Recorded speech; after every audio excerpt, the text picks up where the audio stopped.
जादुई घड़े की कहानी।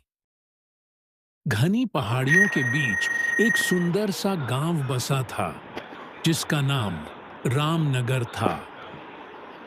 रामनगर गांव में एक साधारण सा किसान रहता था।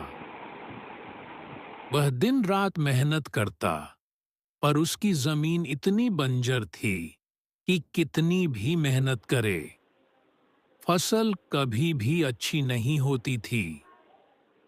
गांव के लोग उसका मजाक उड़ाते, लेकिन मोहन के दिल में कभी हार मानने का ख्याल नहीं आया। एक दिन मोहन खेत में हल चला रहा था। अचानक हल की नोक किसी कठोर चीज से टकराई। जमीन खोदने पर उसे एक पुरानी मिट्टी का घड़ा मिला। जैसे ही उसने घड़े को छुआ, उसमें से एक चमकदार रोशनी निकली। रोशनी खत्म होने के बाद घड़े ने आदमी की आवाज में कहा, मोहन, मैं इतने सालों से मिट्टी के अंदर दबा हुआ था। तुमने मुझको आज़ाद कर दिया, इसलिए अब मैं तुम्हारी मदद करूंगा। लेकिन ध्यान रखना, मैं तुम्हें जो देने जा रहा हूं, उसे तुम कभी भी अपने लोभ या स्वार्थ के लिए इस्तेमाल मत करना। तभी मोहन ने हाथ जोड़कर कहा, मुझे बस इतना चाहिए कि मेरी जमीन हरी भरी हो जाए और मेरे गांव के लोग भूखे न रहे।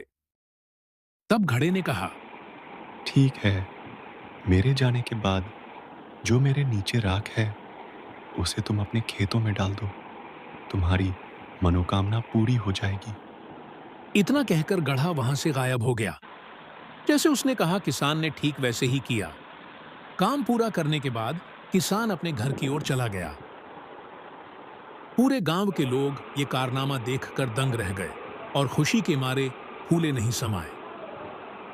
मोहन ने अपनी फसल सिर्फ अपने लिए नहीं रखी, बल्कि गांव के हर परिवार में बांटी। अब गांव में कोई भूखा नहीं रहता। धीरे धीरे मोहन का गांव खुशहाल और समृद्ध हो गया। अगर इंसान का दिल साफ हो और वह सबके भले की सोचे, तो उसके कर्म ही उसे आगे बढ़ाते हैं। इस तरह मोहन, जो साधारण सा किसान था, अपने अच्छे कर्मों के कारण गांव का चहेता बन गया। भाइयों, अगर कहानी पसंद आई हो तो हमारे चैनल को लाइक, सब्सक्राइब और कमेंट करना ना भूले।